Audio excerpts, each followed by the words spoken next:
안녕하세요. 주경복TV의 주경복입니다.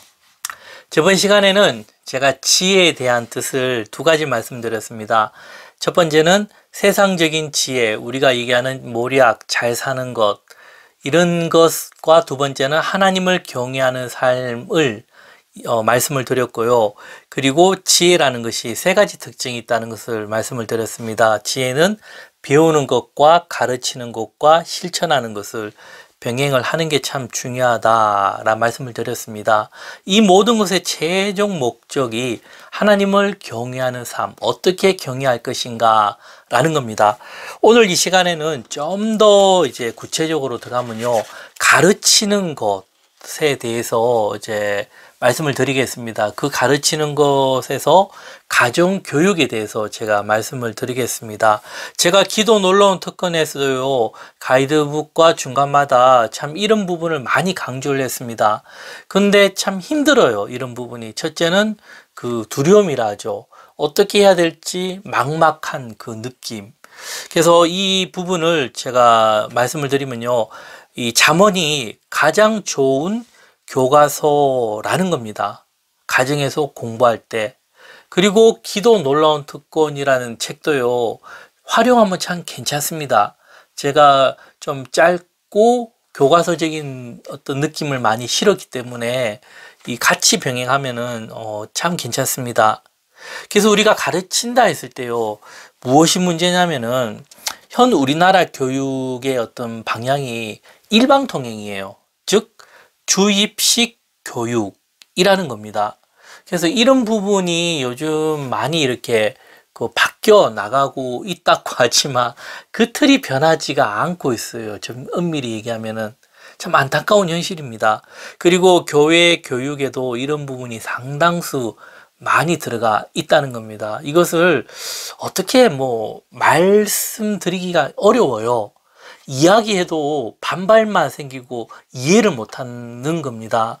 그래서 이런 부분은 직접 그 교육에 대한 관심을 가지고 책을 한 3권에서 4권, 제가 추천하는 책 한 몇 권만 읽어봐도요, 눈이 떠져요. 그 한 번 눈이 떠지면 그때부터는 이 모든 것에 대해서 보는 각도가 달라진다는 겁니다. 그래서 사람은요, 아는 만큼 보인다는 겁니다. 그래서 우리가 그 아이들을 가리킬 때 부모들이 이 어떤 일방통행, 예를 들면 공부를 한다 해서 찬송 하나 부르고 성경 하나 읽고 이 목사님 설교하듯이 얘기하고 아멘 하면 하나님이 애들 앞에 은혜를 다 주겠다, 그렇게 생각하면 안 됩니다. 이게 참 중요한 것이 이 유대인들의 어떤 공부법을 이렇게 본다면요, 어떤 특징이 있냐면 아이들이 오면 주로 물어보는 질문이 학교에서 뭘 배웠느냐 보다 어떤 질문을 했느냐라는 걸 물어보는 겁니다. 그리고 그들은 무엇을 배운다는 것보다 질문을 한다라는 관점이 강해요. 이 제대로 공부하면요, 질문입니다. 질문. 그래서 그 질문이 그 상식적인 지식적인 것, 즉 다시 말씀드리면요, 요즘 핸드폰으로 네이버에 검색어 타타탁 쳐서 나오는 그런 질문이 아닙니다. 이게 우리가 그렇게 생각하면 안 되고, 그 기본적인 것은 내가 충분히 공부하고 도저히 나로서는 이해하기 힘든 한계점에 왔을 때 그것을 풀어갈 수 있게 질문을 하는 겁니다. 그러면 상대편도 그에 대한 답을 참 내기가 힘듭니다. 하지만 그 답을 제대로 냈을 때 그 사람의 어떤 성장도는 굉장히 빠르다는 겁니다. 그래서 아이들이 공부할 때요, 우리가 먼저 그 성경적인 지식 같은 경우는 아이들이 더 빨라요.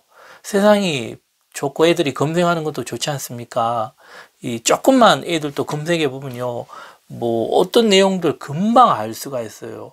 네이버나 어디 검색해 보면 요즘 검색만으로도 주석에 있는 내용 이상으로 더 많은 내용을 알 수 있고, 그리고 이제 유튜브에서도 검색을 해보면 참 좋은 강의들이 많이 나와요. 마음만 먹으면 얼마든지 좋은 그 공부를 할 수가 있습니다. 그런 공부가 아니라 이 어른들, 부모님들과 아이들과의 내용을 두고 그 내용을 내가 정확하게 전달한다는 것보다 이 부모님들이 살아온 인생의 경험과 철학, 소화된 내용들을 어떻게 해요? 애들 앞에 이야기를 하는 겁니다. 이야기를 하면서 이 질문을 던져요. 질문을 던지고 그 답을 내가, 그러니까 부모님들이 오래 살았고 더 많이 알기 때문에 무조건 내가 정답이다, 이렇게 가면 안 된다는 겁니다. 답이라는 것은요, 이제 아이들이 찾아가도록 하는 것도 있지만, 엄밀히 얘기하면요, 오히려 누가 더 답에 가까운가, 그것도 알 수가 없다는 부분입니다. 이런 부분이. 그래서 아이들에게 좀 열린 마음, 창조적인 그런 이 시각과 훈련할 수 있는 그런 장이 된다는 겁니다. 제가 공부할 때. 그러면 그렇게 아이들이 공부하면요, 첫째 유익이 성경에 대한 반발심이 없어져요. 아, 성경을 내가 읽어야 되겠다. 관심도죠, 관심도. 사람의 특징이 무엇을 관심을 가지고 하는 것과 관심 없이 하는 것과는 굉장히 차이가 있습니다. 관심 있게 하면요, 뭐 10시간을 하든 100시간을 하든 지루함을 몰라요. 하지만 억지로 하는 거는요, 2-3시간만 해도 지루해서 못해요. 그리고 오히려 스트레스가 쌓여요. 하지만 내가 관심이 있고 열정이 있으면 그 일이 아무리 힘들어도요, 일하면서 뭐가 생기냐면 엔돌핀이 솟아나요. 이게 참 중요하거든요. 그래서 아이들에게 신앙을 심어줄 때 이 신앙이 참 유익된 것이다 라는 열정을 심어줘야지, 지식적인 것을 심어주려고 하면 안 된다는 겁니다. 즉 일방통행이 아니라 양방통행으로 가도록 그런 생각과 마인드를 가져야 된다는 겁니다. 그리고 중요한 것이 같이 대화하면서, 대화라는 것이 동등된 입장에서 대화를 해야지 이 명령식으로 그렇게 하는 건 아니라는 겁니다. 그렇게 하면서 깊은 세계로 가면서 이 생각하는 법을 가르쳐 줘야 된다는 겁니다. 생각하는 법. 이게 참 중요합니다. 아이들이 생각을 할 수 있는 아이들이 될 수 있게. 요즘 아이들 특징이 보면은 생각이 없어요. 그리고 문화도 사람들이 갈수록 생각을 안 하도록 만드는 특징이 있습니다. 이게 참 무서워요, 이게.